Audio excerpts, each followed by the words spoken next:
is it even questionable, like, just because you're eating pancakes in the afternoon, like, doesn't make it brunch? Yeah, is brunch like a time of day or is it like the menu?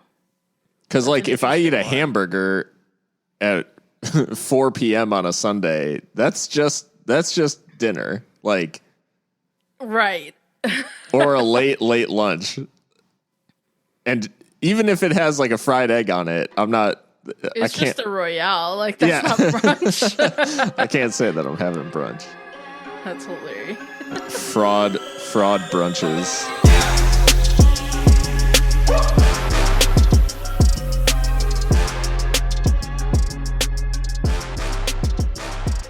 Hello, everyone, and welcome to Seriously Loco, the Seriously Crazy fan podcast for El Paso Locomotive FC, a proud member of the Beautiful Game Network, and brought to you by Roughneck Scarves and Icarus FC. I'm your host, Phil Bakke. Today, we got a lot to cover, and a good win to start out with, and to talk about it. I've got joining me Mikka Burrell. Mikka, how are you? Hey, I'm good. Happy Sunday. And nice to be discussing a win. So it is, yeah, nice change of pace from last week. We were feeling a little bit flat, I feel like, and maybe we got a little bit of a boost this week. Indeed. And we're joined as well by Christian Canales. Christian, a good win to discuss. Yeah, definitely. And recording on a Sunday is always nice. It's a nice little change of pace. Feel more relaxed when we do it on Sunday, not getting home from a long day of work or anything like that. So feels good. Yeah.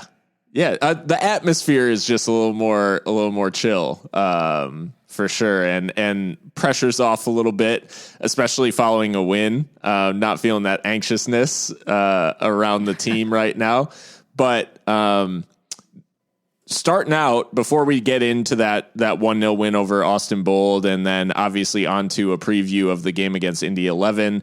If you're finding us for the first time, we're Seriously Loco, and you can find us on any major podcast platform and at Seriously Loco on Twitter, Facebook, and Instagram. So check us out on socials and subscribe, whatever you prefer. But we start with a bit of breaking news, guys. It was announced just before the match against Austin Bold that goalkeeper Logan Ketterer would be returning from his emergency hardship or extreme hardship loan to Portland Timbers. And after 3 appearances for them, comes back and will be available starting against Indy 11 on Wednesday. So what did you guys make of the Logan news, and maybe a little bit of a sigh of relief here that it didn't end up getting turned into something longer term?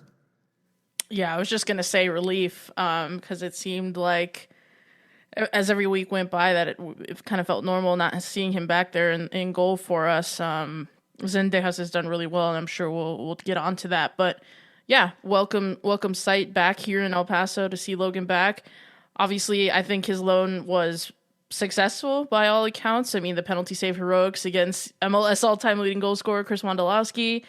What a way to make your debut, to be fair. And he gets 2 clean sheets and I think only 3 goals conceded, which were all in that last match for him. So overall, a successful loan. I think it probably has raised his stock, for MLS sides who have been taking a look at him. And he seems happy to be back in El Paso, so we're just as happy. Christian, he comes away with a slab of wood as well. Do you think that this is the signal that, we're kind of seeing the swan song for Logan at Locomotive, and he'll likely get a move up into MLS next, in the off season? I think it's a really good indicator. I don't know if it'll happen right away, right this off season. I guess it just depends on a lot of things, because we know that Logan is not the kind of player that's willing to be a backup. So any team that would want to sign him, I would imagine, would have to make him that promise of, being that week in, week out starter. So I don't know if teams will be comfortable with that, based on a 3-game sample size. But if he continues to have a really good season here, then I think it's a good possibility. Yeah, I think it'll be interesting to see how the rest of the season goes, and certainly we're all happy to have Logan back for the rest of the season, and hopefully he'll be between the pipes. I mean, we haven't seen any drop in terms of quality when having Adrian Zendejas on loan, but and in fact we'll get on to the performance in the win against Austin Bold, which maybe, I don't know, I guess we can discuss whether Zendejas sticks around now that Logan is back, and whether maybe they maintain Burry as a backup or Zendejas. Do you think Adrian is likely to head back to Minnesota now that he's not going to be maybe the first choice? I mean, it's a possibility. He's performed admirably, to be fair, but I don't know. I think if he heads back to Minnesota, he might head straight back out on loan somewhere else, just because they seem like pretty settled in the goalkeeping department, as far as I know, for Minnesota United. So, yeah, it's kind of an interesting one. He's not done anything to warrant getting dropped, to be fair, but we do have our number one, back in contention. So it'll be an interesting one. Well, he did feature in the win against Austin Bold, as I said, and I think we can get straight on to this performance, the 1-0 win, El Paso going and getting the 3 points in Austin at the Circuit of the Americas. And this match, we knew it was coming at the beginning of a tougher period, we'll say, like in a longer run of games, maybe the game's coming a little bit quicker.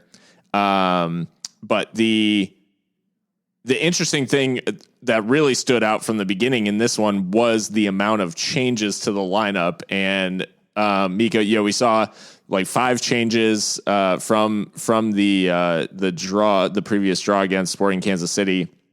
And first and foremost among them, Dylan Mares did start on the bench, which we kind of alluded to in our last episode, but Diego Luna gets his first professional start in that number 10 role for Locomotive. Yeah, I think we expected Dylan to sit this one out just because he was looking a little jaded, not had the best start to the season. And, as you alluded to there, Phil, there's fixture congestion. I mean, our late start and kind of the weird gap after our first game has now led to some pile up. So I think it was smart by Mark to rotate the side pretty significantly for another road game, because that does take a lot out of the players. But I was thrilled to see Diego making his debut again, another player that I think has had a really good start in comparison to Dylan Mares, who's kind of had a slow one. So I think we're still trying to figure out what kind of player he is. So it was interesting to see him in the 10, which is obviously a crucial role in our side because, that's the primary playmaker, but also the one who leads the press. So to see the 17-year-old make his start there was fascinating, to say the least. I think it was a successful start overall. I mean, he gets the goal that wins the game ultimately. Yeah, I'm sure we'll get onto it more, but yeah, I was pleased to see Diego make his first professional start. He's just, every time he comes on, it's a milestone for the young man. Yeah, and he doesn't let the occasion get to him. Seemingly, he just, I think that's what most stood out to me throughout his performance. Is it was fairly composed throughout. I think the one thing I saw going around and really so from USL Tactics was just him picking kind of the safer option and maybe being a little risk averse at times, which understandable given the that whole scenario for a young kid. But But Christian, we also saw Chapa make a return to the side. Aiden Apodaca got a start as well, and Matt Boehner moved into defense for Mishak. What did you make of these? These new starters in the sense that they hadn't started yet this season. Anyone in particular out of that group shine in this one?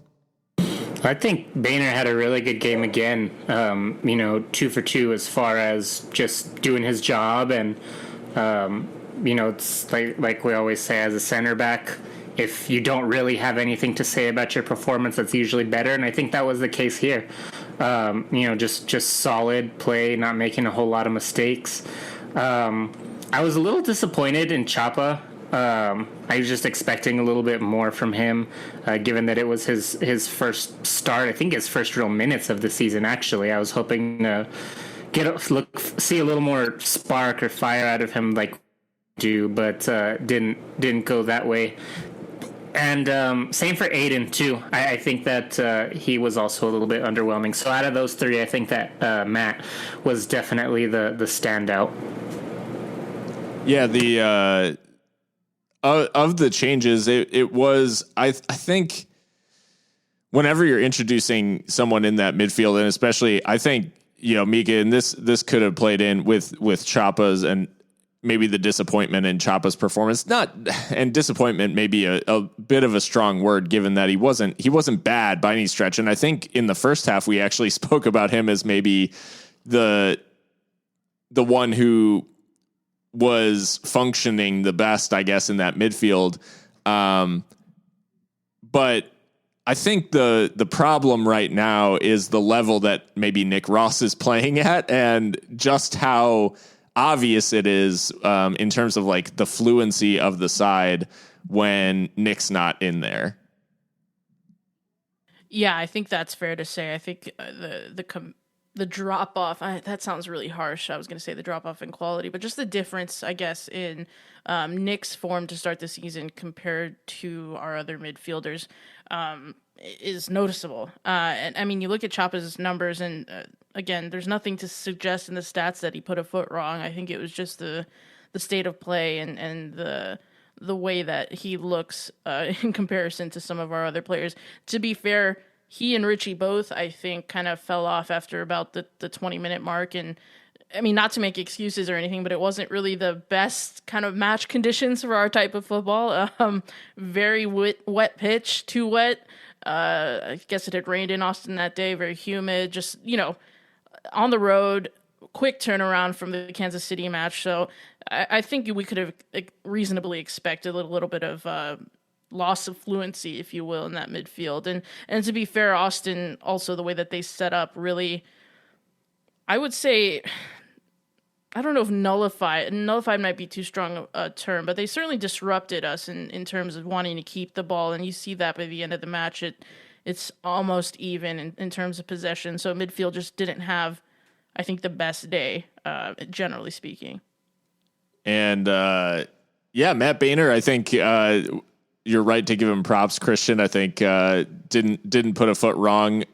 I think in general, Austin maybe gave us less fits than Sporting Kansas City did in terms of really threatening, which is surprising given the fact that their front line was Omar Gordon, Ugo Acoli, and Stefano Pino. So, I mean, they have plenty of attacking intent in that lineup for Austin, but they just never really.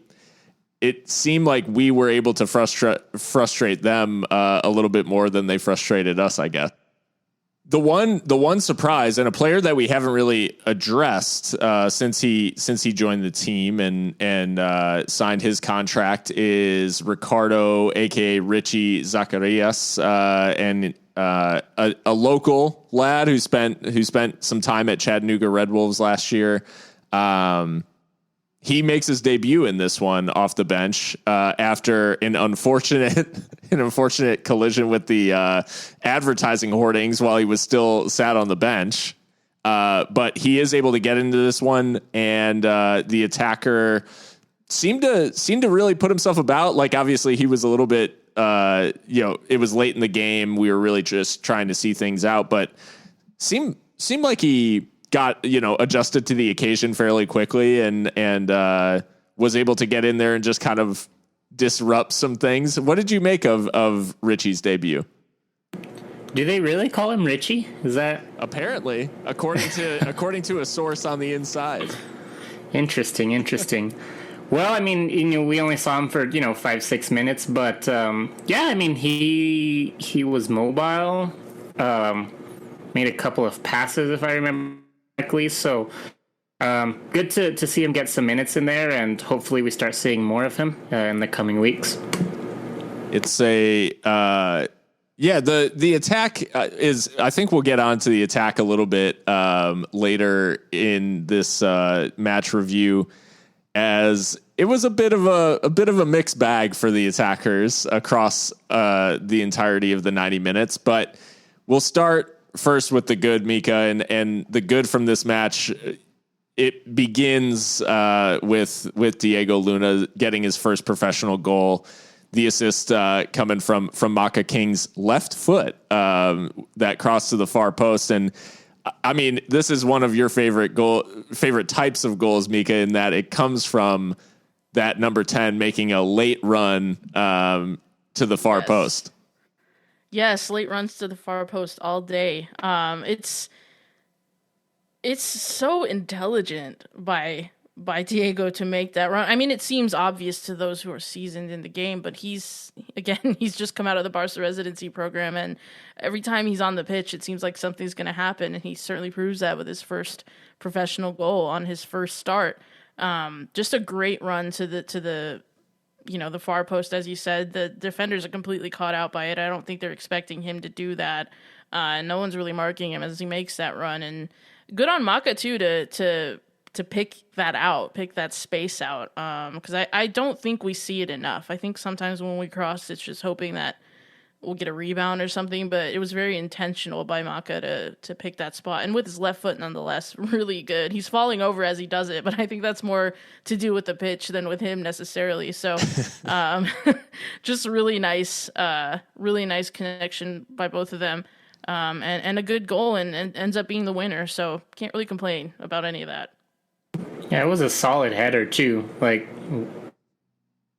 all the right pace on it. He just made really good contact with it too. Yeah, and not easy to do at a full sprint to control that header either. And he does the right thing, knocking it down into the ground. I think we spoke about that with a chance that Leandro had against Sporting Kansas City, but the way that Diego nods it down into the ground just makes it a lot tougher to save, and in the end finds the back of the net. Maka did get quite a bit of praise on Twitter for the delivery, and rightly so. As you said, Mikka, it's an intelligent cross, and it's well picked out, especially to find a guy the size of Diego in the box when there's a mass of bodies.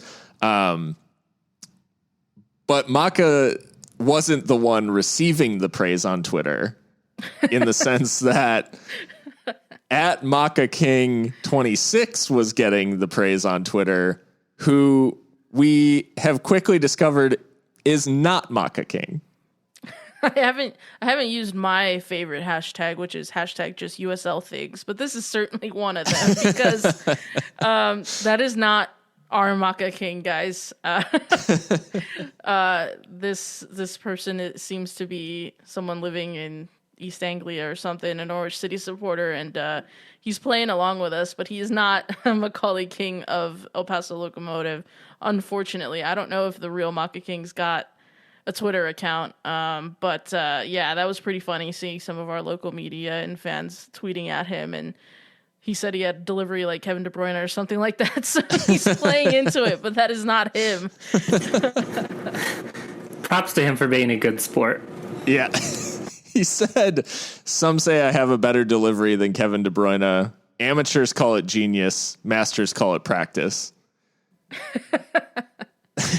There was another tweet he wrote a while back, because this mistake has been made before, where he said, if I'm not the geezer who's playing center back for you. If I was, people would be calling me a bald fraud. Yeah, we'd be bottom of the table, and they'd be calling me a bald fraud.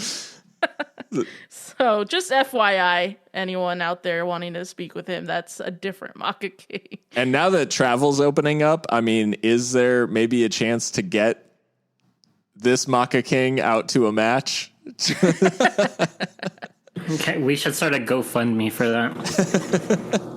Get Maka King to El Paso. He could play a little. He could have a little kickabout with his namesake, and they could argue Norwich City versus Leicester City and argue the merits of either. But I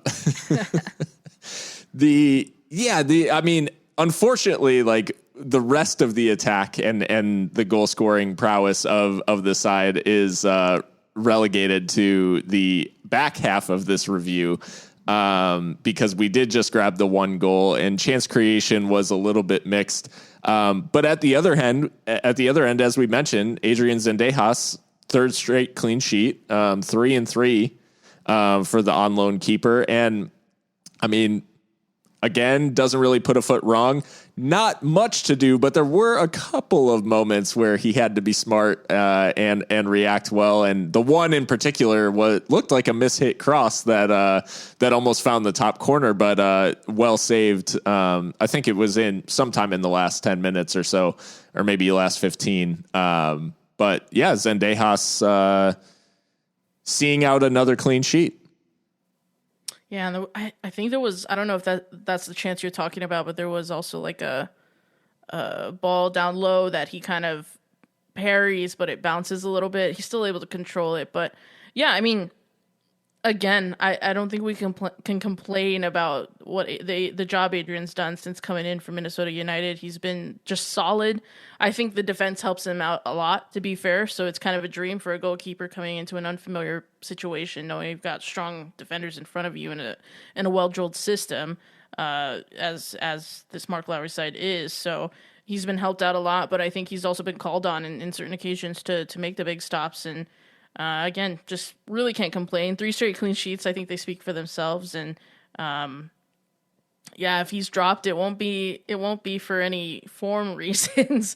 We'll just have our number one back. But yeah, congratulations to him. I think, if Logan stock is raised by the loan, I think this one certainly raises Zendejas as well. If other teams are trying to look at him, or maybe we keep him. I don't know, but yeah, another solid outing for him. And I think too, you mentioned, Phil, that he didn't have a whole lot to do, but that I think almost is a skill in of itself, is to stay switched on for 90 plus minutes when, for the most part, your side dominates the ball and there's not too much for you to do. So I give him props for that as well. Yeah, I mean, it does speak volume. We've spoken about Logan in this vein as well, where really he just has to stay switched on, because by the end of this one, we had only allowed 6 shots in our opening few matches. So now, through this undefeated start to the season, we've allowed 12 shots total. Those are elite defensive numbers, to be clear, guys. Yeah. Yeah. And that is a huge, I mean, if, we spoke a little bit about the midfield and maybe it wasn't like at its absolute best in terms of the fluency and how we were progressing the ball, but in terms of controlling the game, and just limiting what Austin was able to do, that is the best benchmark for it, is that we just didn't really allow any good chances across a whole of 90 minutes.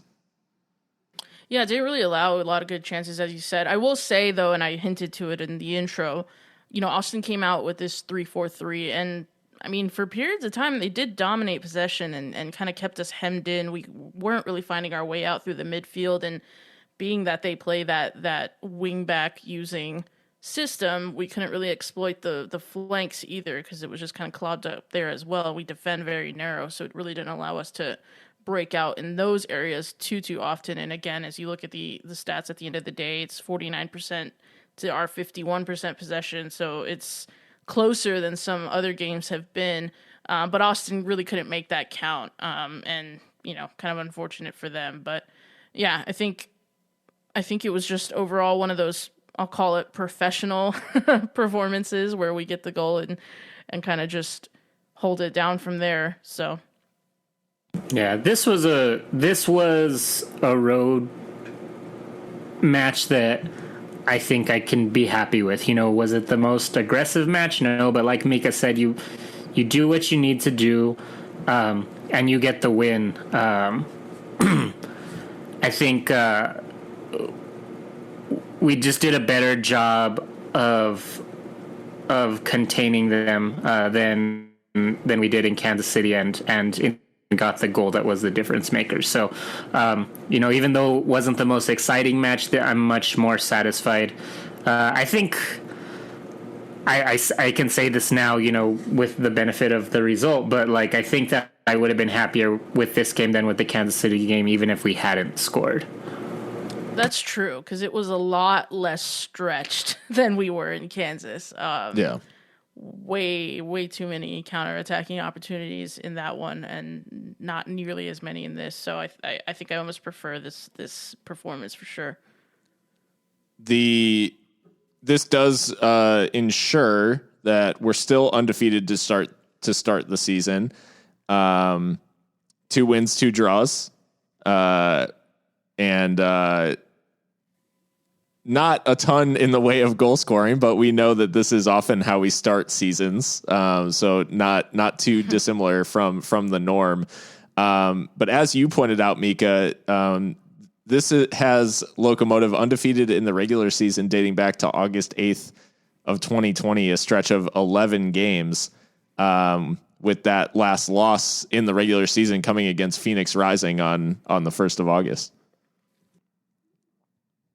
Last loss was the 1st of August, as you said, against Phoenix, and then the loss after those 11 games was to them as well in the playoffs in that penalty shootout. So pretty good stretch. So 11 games plus 4 now. So that's a pretty good unbeaten run, I would say. Not, we haven't seen super attacking performances, but there is definitely something to be said for that level of consistency. Yeah, and I think these couple of road performances are emblematic of the style that Mark has taken, or the approach that Mark has taken in road matches. So nothing too surprising. But this game did have a couple of question marks around it, and not necessarily bad things, but just some things to draw some attention to. And one of the areas that you wanted to highlight as well, Mikka, was the discipline, in that Locomotive received 4 yellow cards in this game, and we'll get on to Austin Bold's hand in this maybe a little bit later in one of our more routine segments. But what did you make of what did you guys both make of Locomotive's discipline in this game? And then is that an issue in a larger sense? Yeah, I wanted to call attention to it just because the sheer amount of yellow cards that we get is, I think you can't ignore it. And it's funny because I don't really think of us as a dirty or aggressive, physically aggressive team. We're much more interested in the technical aspects of playing and keeping the ball moving and all that kind of thing. So the amount of yellow cards we get is kind of weird. And that's why I kind of wanted to pose this question to the group broadly, because I don't know really what I make of it. I think some yellow cards, we certainly are just unlucky, and they're a result of poor refereeing. Look no further than Brian Rebellon's yellow card for shooting the ball. That's just a joke. He's following through with his shooting foot, and it catches someone running into him, and that's a yellow card? I don't think so.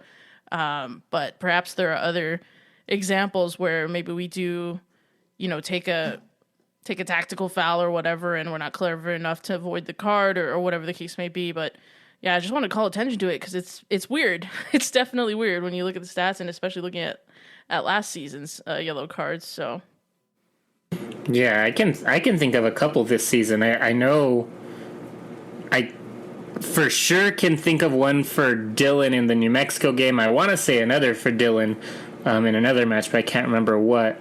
But there have been a couple of ones where we just get beat.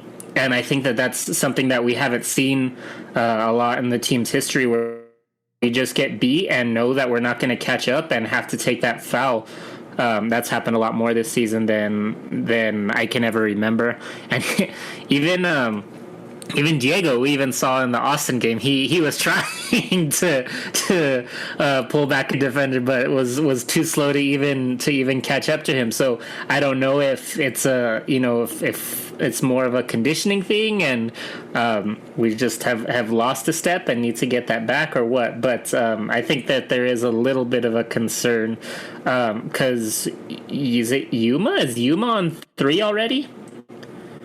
Yeah, Yuma's on. That's right. Yeah. Yuma's on 3 through 4 matches. And we can't afford to lose our captain for a match because of yellow card accumulation, especially in like the first 1/8 of the season. You can't. That shouldn't be a concern that we're having. And with like none of our other center backs available, so. Yeah, it starts when Mark to get. said he wanted to emulate Klopp, I was not expecting it to mean this, like no center backs. No available center backs. I suppose. That's oh god. Well, as long as freaking Alex Tambakis doesn't like destroy somebody's ACL, then then we'll be good. But no, for the discipline stuff, I think this is something that happens to us a little bit, and I'm not going to try to like necessarily make excuses, because obviously refereeing it's one of those things it's variable game to game. It's variable between the different referees who actually take charge of matches. So there is elements of chance involved, and elements of there's all these different variables to try to capture. And that in a way is a constant, if that makes sense. Like it is totally different for everybody. And that's the one thing that we can know.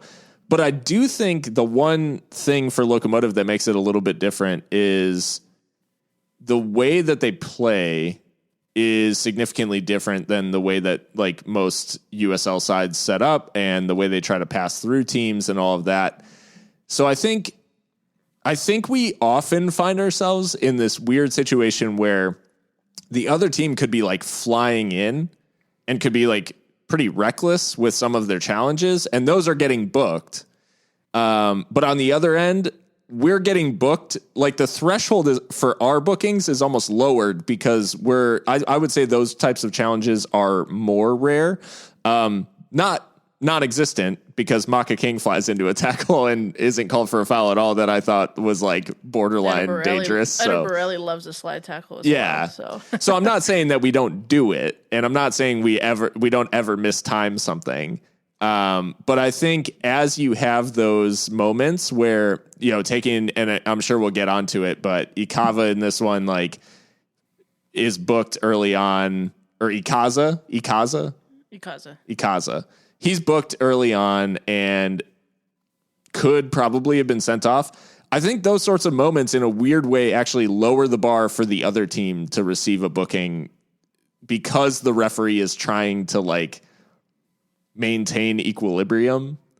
And so I think sometimes we're a little bit of a victim of circumstance, in that a referee sees something like that, and then anytime that we're kind of like maybe a borderline yellow or something like that, it's almost more likely that someone's going to be booked. And then you have Brian Rebillon, who gets just the absolute crap kicked out of him for 90 minutes on a game by game basis, but then is booked trying to shoot the ball. So like, so yeah, I just think we often I'm not sure exactly why, but it just seems like we often find ourselves in the situation where we end up getting booked for a lot softer fouls than our opponents.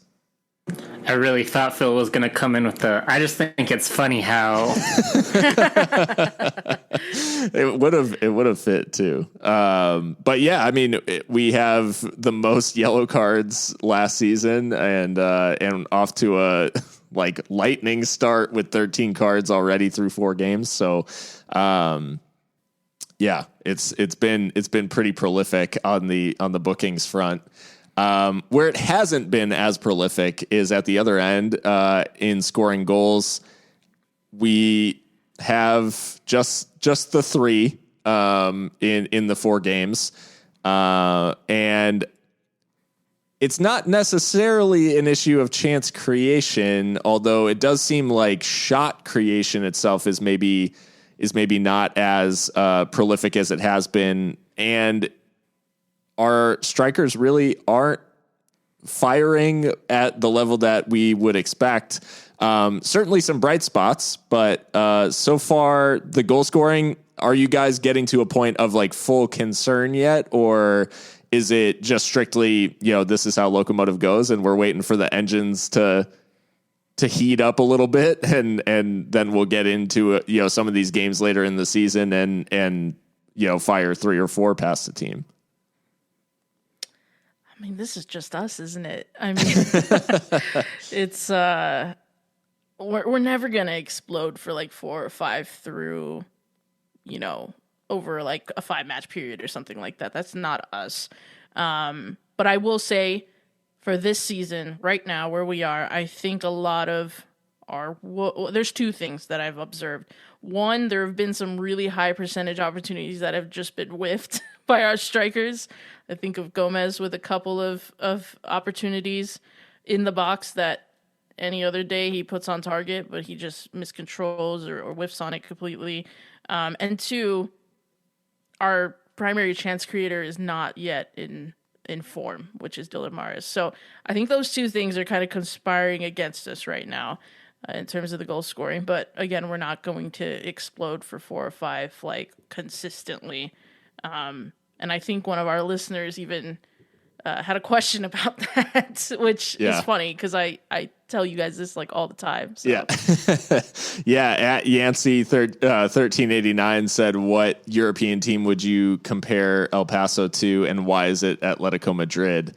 As if it was just taken straight out of Mikka's I think, transcript. Jared, are you in our group chats like hacking? Because I say this all the time. Like, we are USL's Atleti. I mean, even Mark's blackout fit, like, he's wearing Diego Simeone's clothes now.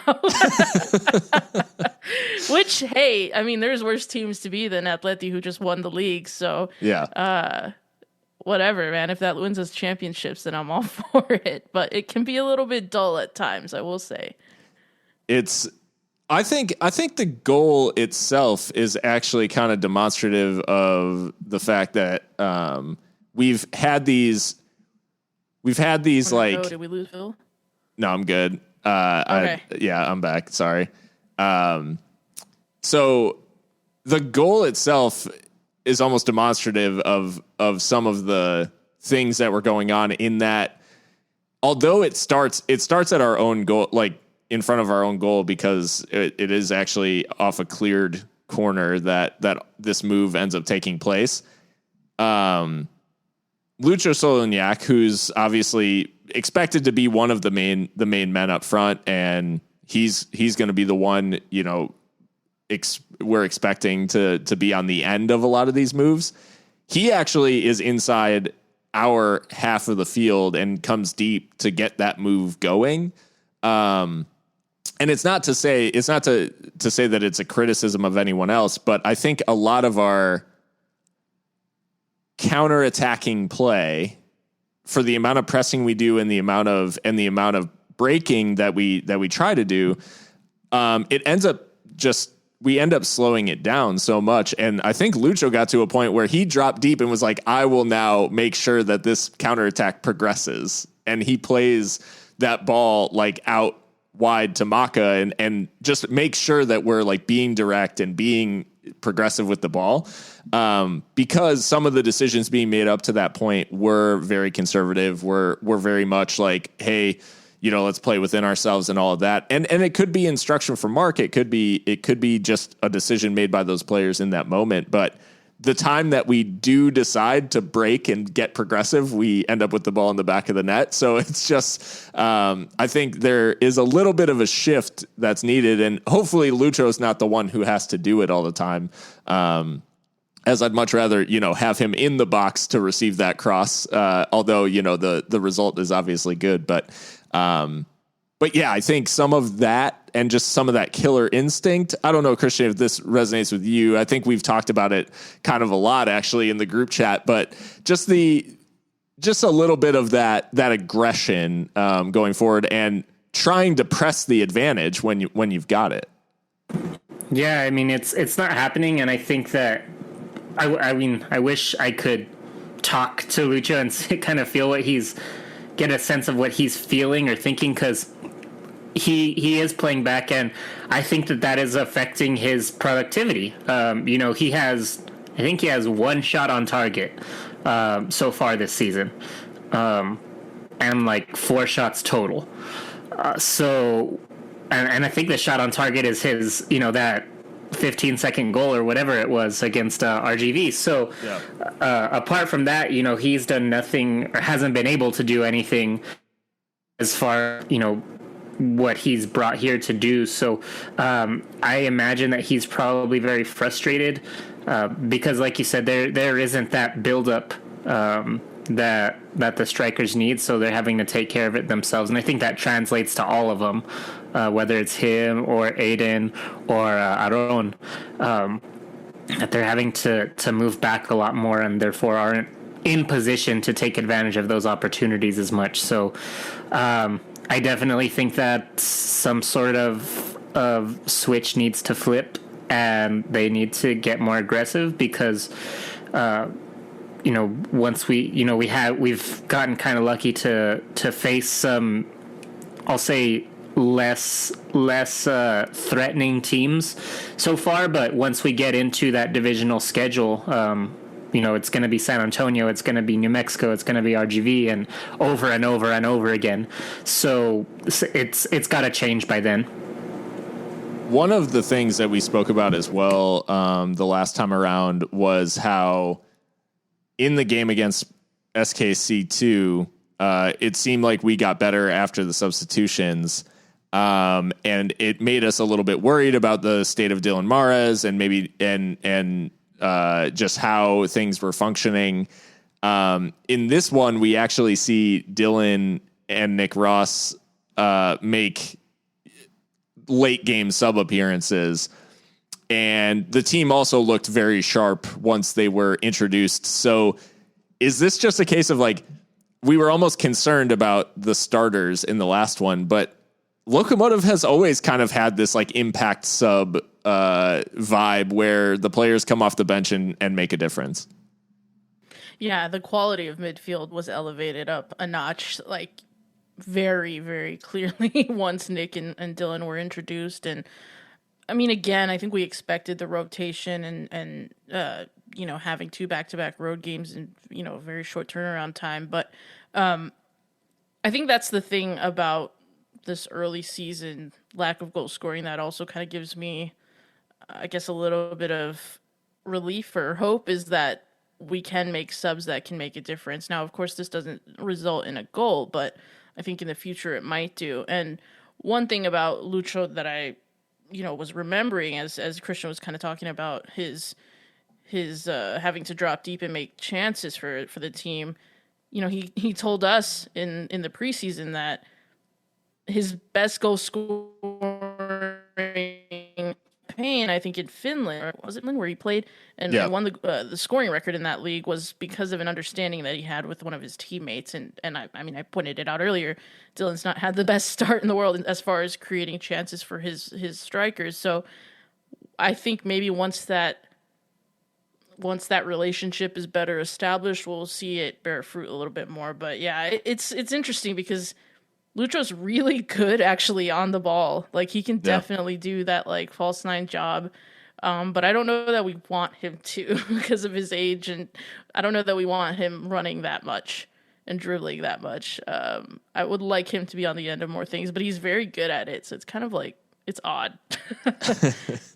Yeah, it's encouraging. It's encouraging to watch him on the ball for sure. But yeah, hopefully we can see more of those touches like in the box and less around the midfield areas. Right, not in our own half, please. Yeah. Although good thing he did it this time around, as it does result in the goal. But right. now that we've reviewed the match, there is one big component of the review that you've likely all been waiting for.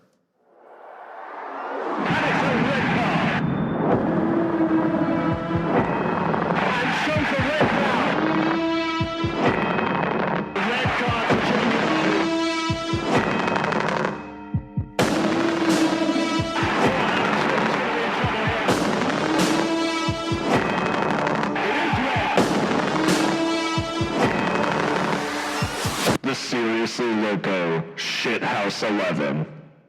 It's the Shithouse 11. It's time. I think this time around. So last week we were deprived. We had no villains. This week it was probably a lot easier to make a decision around the player who was the biggest shithouse, and primarily because they avoid the full punishment that their actions may have warranted. So, Mikka, I mean, was this a simple decision for you? Yeah. Emilio Ikaza, excuse me. Welcome to the Shithouse 11, my friend. Anytime you throw a player into the advertising hoarding, and that advertising hoarding actually gives way into the bench because that's how close it is in USL, you are going in the Shithouse 11. We saw Richie Zacharias run off the pitch, fearing the worst for his ACL as well, and he wasn't even in the match. So, I mean, you gotta be in the Shithouse 11 for that. My goodness. Yeah, I mean, Christian, we see Brian Rebillon sent into the advertising hoardings, and then on the other side of the field, just a few minutes later, Ikaza pops up again and flies through Eder Borelli, prompting, I mean, we were all screaming for him to be sent off. Do you think that would have warranted that second yellow? Absolutely. I am still at a loss for how it didn't happen. But that was definitely, I mean, I know why it didn't happen because the ref was scared to give a red in the first half, but it absolutely should have been. I like your phrasing about how he popped up on the other side of the field, because he was like a freaking whack-a-mole. We saw him on the left, we saw him on the right, we saw him in the middle. So yeah, that was interesting, but yeah, absolutely should have been sent off early. It looked like, I don't know, Serrano. It looked like Serrano was deploying him as just like I'm not really sure what. Like a goon. Yeah. Like, just go wipe out whoever has the ball, which is odd for a player who wears the number 10, not known normally for that sort of behavior. Yeah. What a shirt number to give your enforcer. What the hell? He was all over the place, though. I really could not tell what he was being asked to do, tactically speaking. But, in terms of physical, the task was clear. And that is why he is in the Shithouse 11 this week. Yeah, it's him all day, every day. I think he's hauled off. Coming out of halftime. Yep. Yeah. Jorge Troncoso came on for him. At halftime. And I mean, it was telling because he didn't really like hide after that telling off from the referee, which included the referee. I think we did a little bit of amateur lip reading, and the referee essentially told him it's been 20 minutes, and another one like that after the challenge on Borelli. I think he just said another one like that and you're off. And he was able to stay enough out of trouble, but I mean, that's a pretty big achievement to only last 45 minutes in a game and still make the shithouse 11. Hey, impact player, I guess. Shithouse per 90 to get a 2.0 is off the charts. Yeah. elite numbers. So yeah, Emilio Icaza straight into the shithouse 11. I think it's unanimous unless anyone has any other thoughts on who it might be. Sign him up. Yeah, he joins just the shithouse 11, and we'll see how things play out from here. It was almost refreshing in a USL sort of way to have a shithouse after a week of not really having anyone who fit the bill. This was the first clear choice, of the season. Like, I think. Yeah. The New Mexico one, I think there was a fight, so I think that one's pretty easy too. But that's like the shithouse derby, so I mean, I guess that one should go without saying. I guess you're right. That brings us to the end of our match review for the win over Austin Bold. That does leave Locomotive in a decent spot here. As we said, 4 games played, 2 wins, 2 draws, so it leaves them on 8 points. And with either 1 or 2 games in hand, depending on who you're talking about, on the teams above them, they are just 2 points behind New Mexico and RGV, who are both on 10. So if Locomotive win those games in hand, obviously they could establish a pretty substantial lead early here in the season in the Mountain Division. But as it stands in the playoff spots, and we've only played 4 games, so a little early to be discussing that. But yeah, next up on Wednesday, Locomotive take on Indy 11, and we'll have the preview after a quick.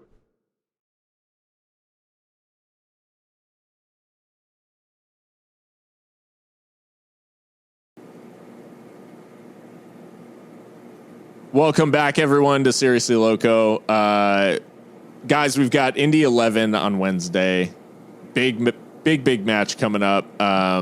And a return for a couple of Locomotive players to face their old employer, namely Dylan Mares, Indiana native, and then Maka King facing off against Indy 11 as well.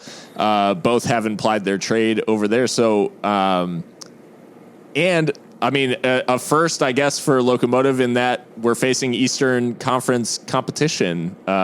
True Eastern. I don't know if I count SKC2 like in the sense that like our first independent Eastern Conference team that we're taking on, and they're making the trip to El Paso. What do you guys make of this matchup and this occasion?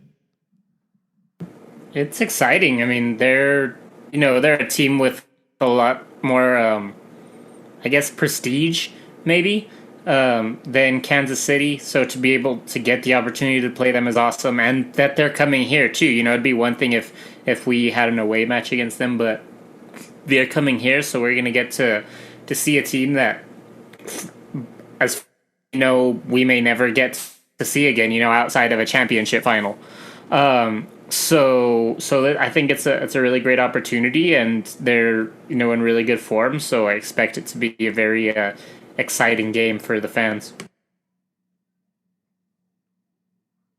Yeah, it'll be fascinating. I mean, especially given the fact that we've got that little bit of a connection, having brought over Maka and Dylan from Indy 11, and they've both been excellent players for us. So I expect the rest of those Indy guys to be pretty good as well. And kind of like Christian alluded to, they've been pretty decent this season. A little bit of a dip in form with the recent draws against OKC and the loss to Memphis, but they're still tied for first in the Central Division with Birmingham Legion, and they've got a 3-2-1 record. So a decent side. They've played a handful more games than us, so I expect them to be have a bit of rhythm coming to El Paso. But as we know, the SWAP is a tough place to go for opposition. So yeah, it'll be a fascinating matchup for sure. Indy is a little bit weird in that the team that's joint top with them, Birmingham Legion, they did beat.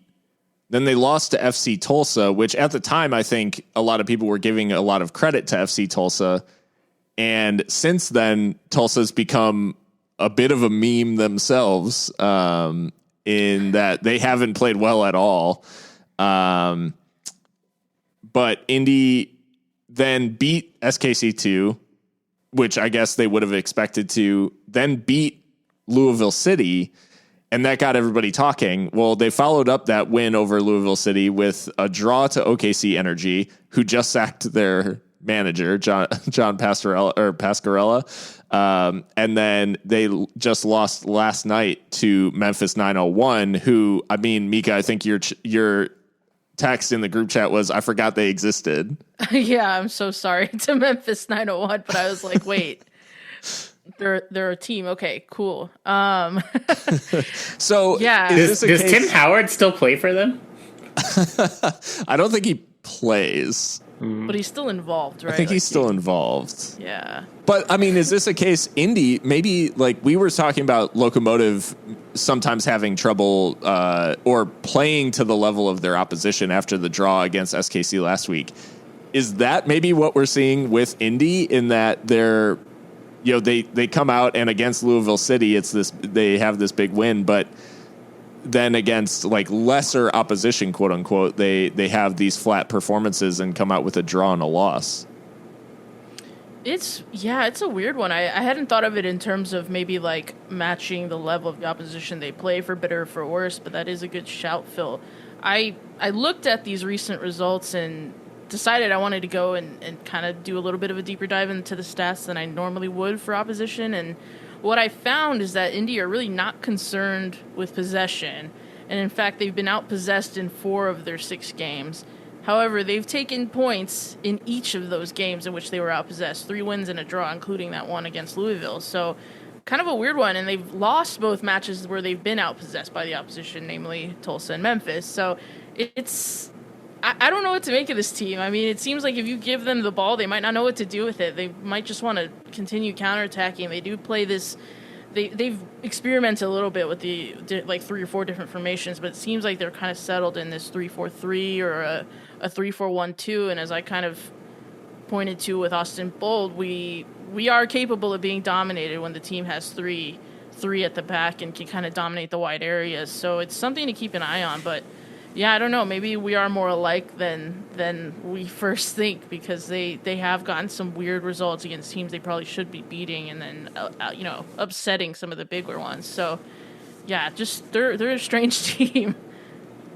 How much of a barometer, Christian, do you think this is? Like, given the lack of experience that East and West have playing each other, how much of a measuring stick is a game like this? Or is it one of those where you just kind of chalk up whatever happens to like, well, it's a one-off and there is no history here, especially compared to when we're going to play the rest of our division like 4 times this season?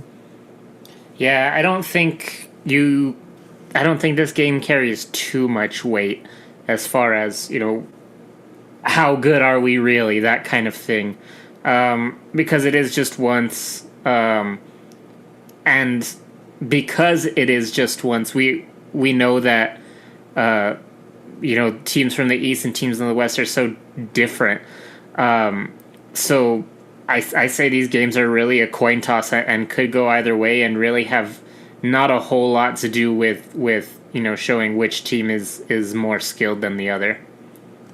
Yeah, I think we've talked about it before, but like the East and West divide in USL is not like, a team like, oh, teams have a certain style in this, like maybe even like this caliber of team versus this caliber of team. It's almost, I don't know, Mikka, if you feel this, but like this is almost more akin to like, rather than 2 teams playing each other who frequently don't, it's almost as if like a team from like the Premier League was playing a team from Ligue 1 or something. Like it feels almost like continental in a sense, like because these leagues do not play each other.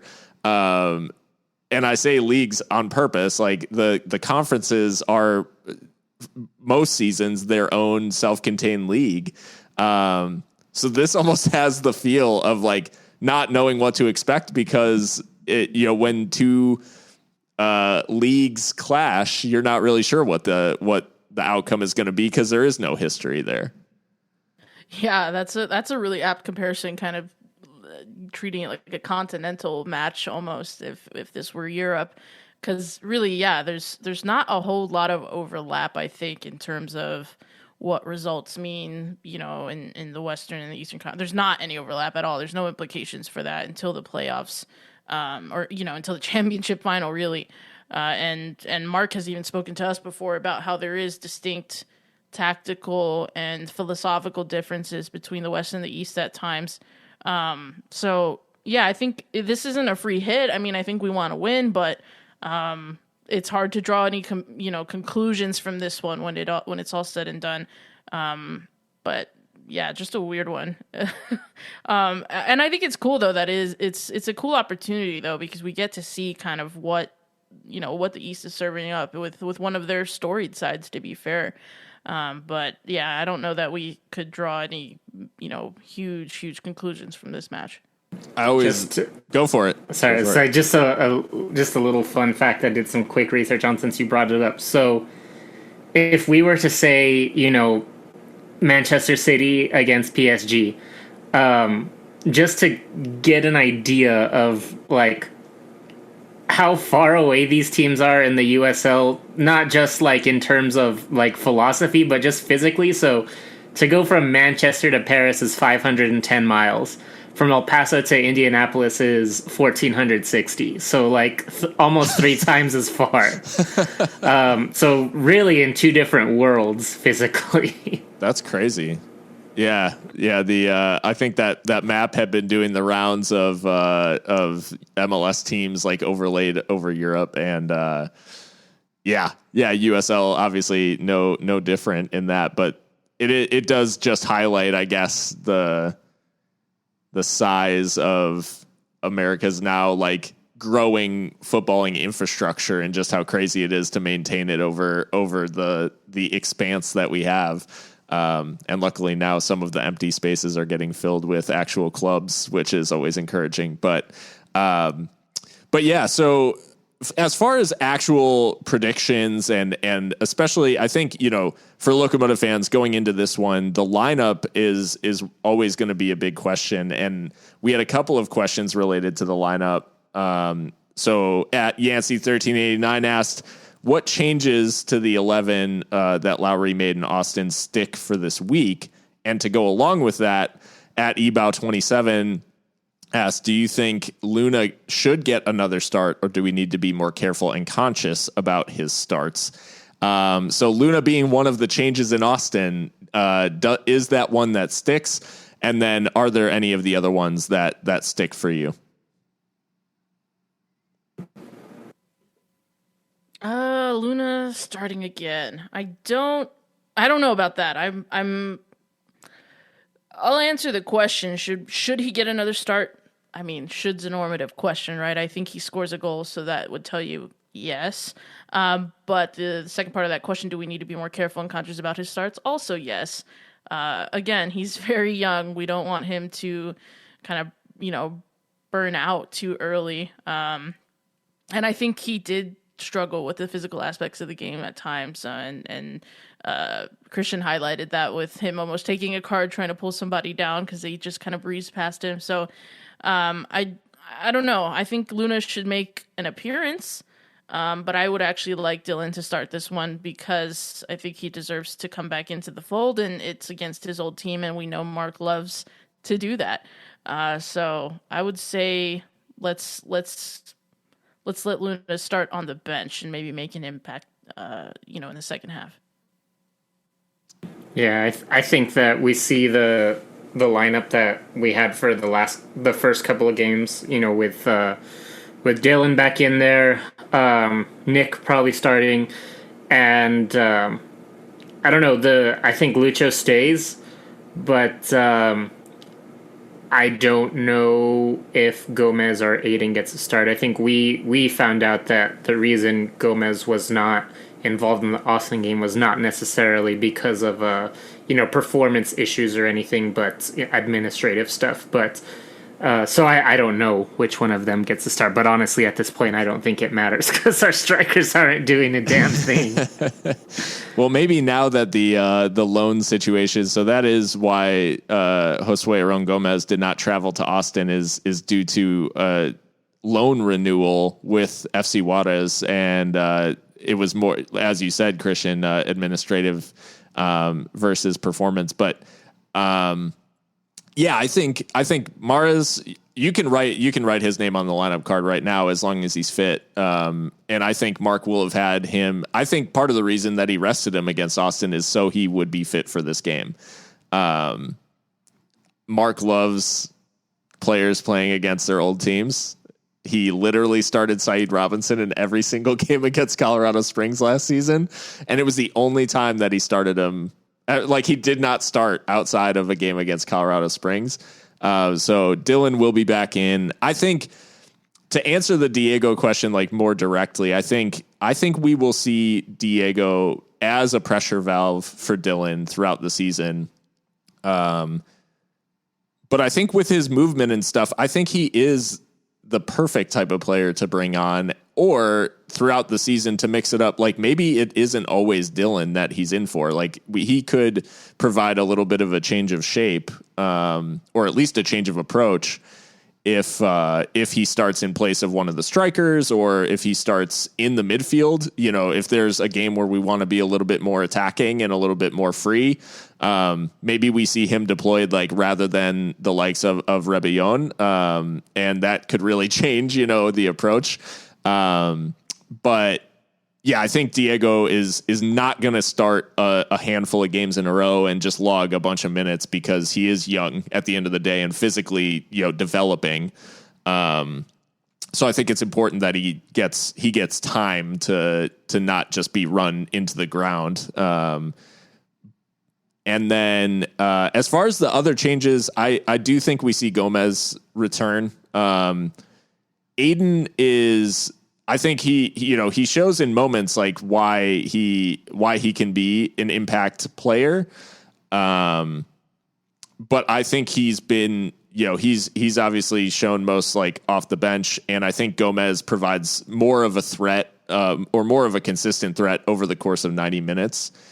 And I think barring fitness, it seems like it'll probably be Boehner and Yuma again at center back, but I think we're just not really sure what Mishak's situation is, because I think everybody was thinking that he might go like with Haiti on international duty, and he hasn't, right? Like he's not on international duty right now.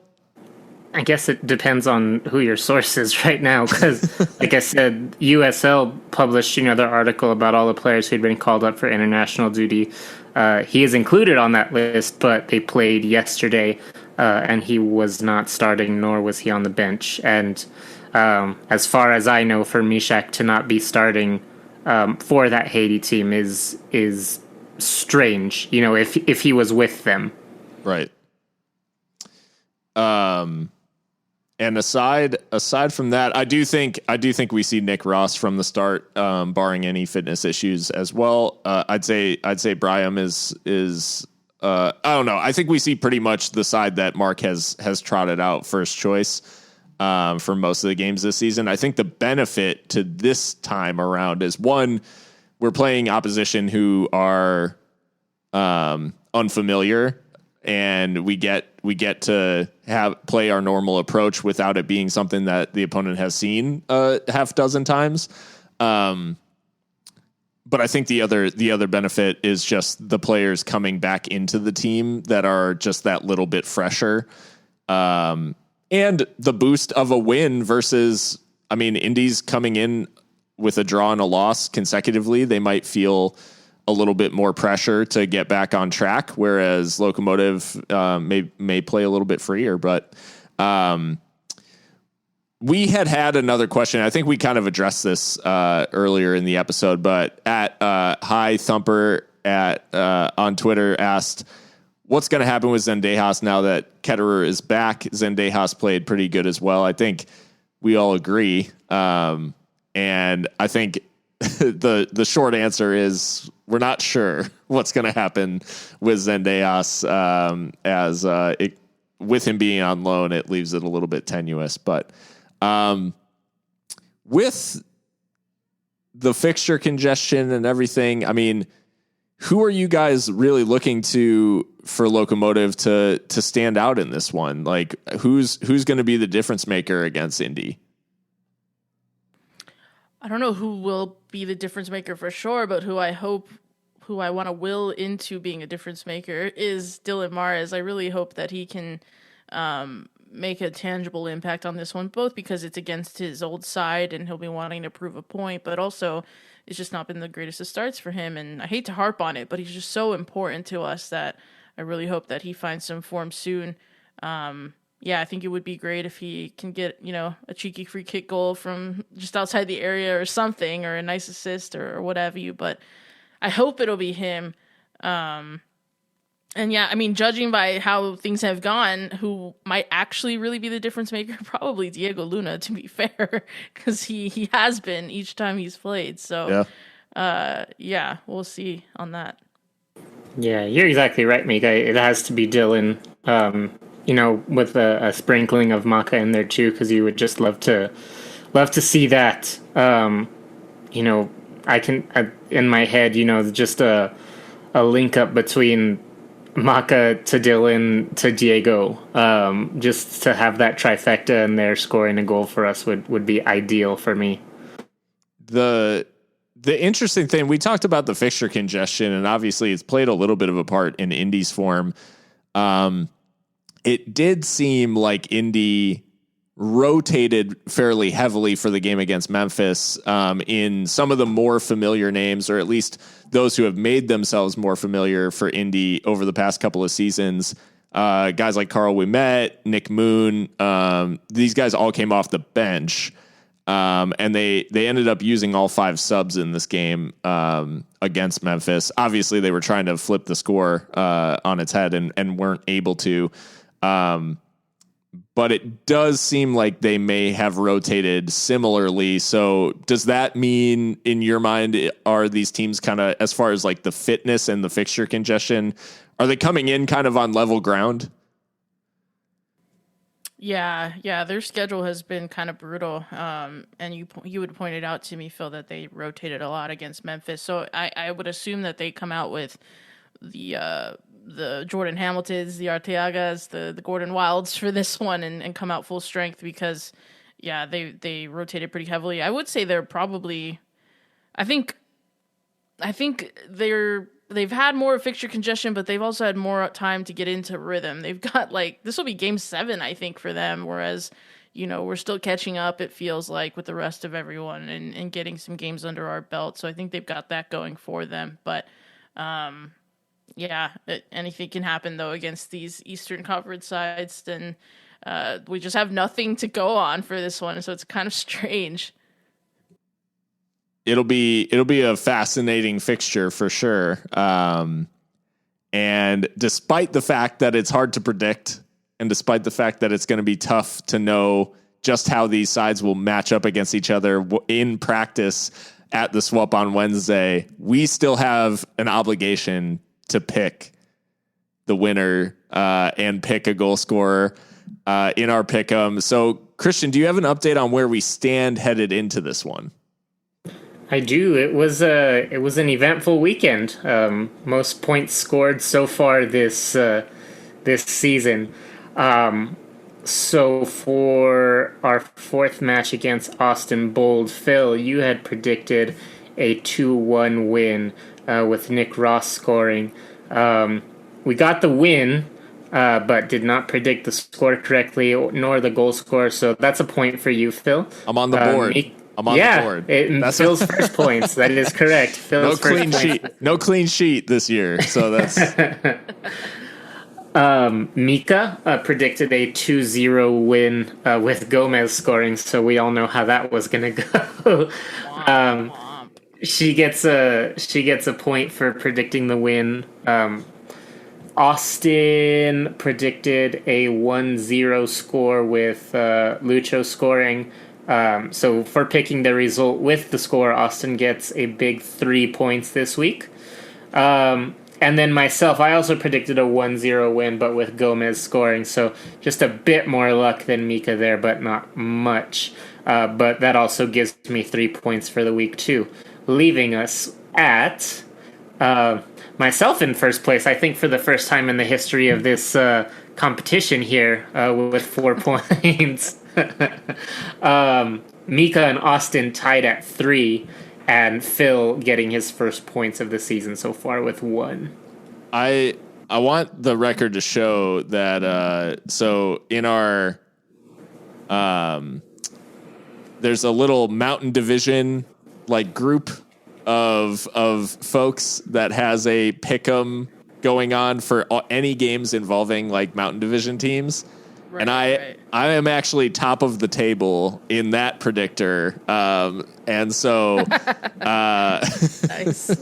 So I'm doing well when it comes to picking who will win. But the specificity, I really lose it anytime I'm goal scorers. I'm not good at the result itself. I could be decent, or the just picking who will win, but.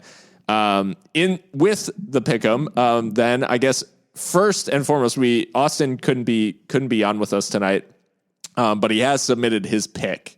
So Austin's got a 1-1 draw with Lucho Solignac scoring. He's gone with Lucho as a goal scorer now back to back. Is this a little bit along the lines of the strategy that you could have taken, Christian, in just picking a goal scorer until they score? Maybe, because I had picked Diego twice this season to no avail, and then the game where I don't pick him, he gets on the board. So sometimes it's just a matter of patience, I suppose. Well, I guess that means we go reverse order, right? So I guess I'm up first. Yeah, so I'm no dummy, and evidence has shown us this season that predicting more than 1 goal for Locomotive seems like a bad bet. So I am going to go slightly more optimistic than Austin, and I'm going to go for a 1-0 win. I don't know that, and it's Logan's first game back, clean sheet. Presumably, yeah, as long as he does play. I'm going to go for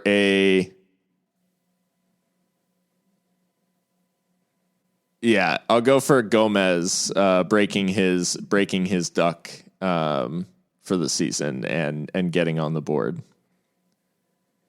All right, Mikka. Okay. I am going 2-1. I think 4 straight clean sheets may be a lot to ask, although that's more likely than 2 goals, I would say, actually, now that I think about it. That was the mental math I did. I'll go 2-1, and I think Dylan Mares writes the headlines for this one. I think he gets something off a set piece. I like it. Okay. I am going to go with 1-0, similar to Phil, but I also think, like Mikka, that Dylan is going to be the one on the board in this one. Nice. On the big occasion, Dylan steps up. I personally am rooting for that. I'm just like odds wise of that like storyline coming to fruition. You cannot write scripts like this sort of commentary cliche that could erupt in a Dylan Mares winner scenario. But anyways, I think if there's a player on Locomotive that could rise to the narrative occasion, Dylan is 100% that guy. Yeah, I'd have to agree with that. fulfilling the narrative prophecy. No, I'm really excited about this game because it is the first match in El Paso against Eastern Conference opposition, and it's also I think the first time that El Paso's lined up against a team that was in the old NASL. Because Indy 11 got their start over there in the NASL before, similarly to Tampa Bay Rowdies, before they made the switch over to USL when NASL became no longer viable. So I'm excited because it's almost like a throwback in this modern era for a club to hang around for. I think they'll be going on 10 years next year. That's kind of an achievement given the chaos of American lower division soccer. Absolutely. Holy crap, 10 years. They better have some kind of like 10-year commemorative badge or something. That's 100 years in American soccer years. Yeah. Yeah. American soccer years are way worse than dog years. Like way worse. Yeah. Way worse.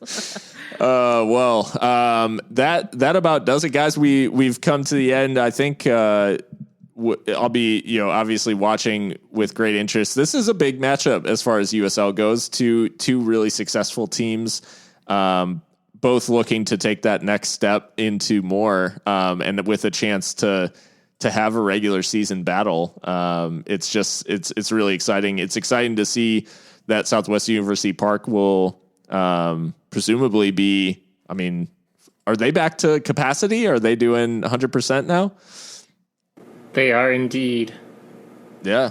It's been rocking. The SWEP's been rocking. People have really come back in droves, which is, you love to see. Yeah. It's been great. The crowds have been great so far, and hopefully we can see. That would be wild to even celebrate a sellout again. It seems like ancient history that 100% of the SWEP was full. It'll be a great occasion, I think, and a Wednesday night game. I don't know. The midweek games always give me like a little bit of weird vibes, but we've had almost a week since the last. So, by the time we kick this one off, so hopefully the team's up for it as much as we are. And we'll have obviously coverage of that one and, the next match against, Colorado Springs coming up. So hopefully you guys tune back in. Like I said, at the top of the pod, we're available on all major podcast platforms and on social media at Seriously Loco. So check us out. And until next time, stay loco.